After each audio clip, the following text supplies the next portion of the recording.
মাথা ও মুখমণ্ডলের প্রায় সবটুকু ব্যান্ডেজ করা। প্রচণ্ড শারীরিক কষ্ট নিয়ে শুয়ে আছেন ঢাকা মেডিকেল কলেজ হাসপাতালের বিছানায়।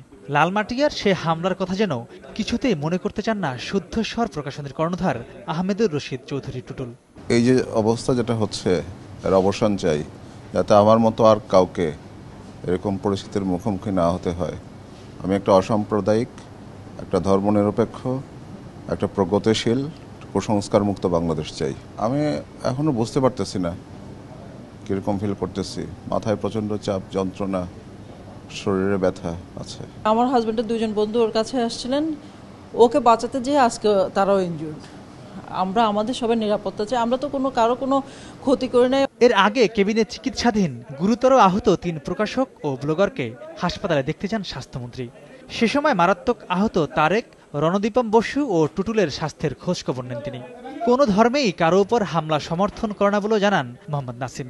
অন্যদিকে আহত 3 জনকে নিয়ে তেমন কোনো শঙ্কা নেই বলে জানান হাসপাতালের পরিচালক।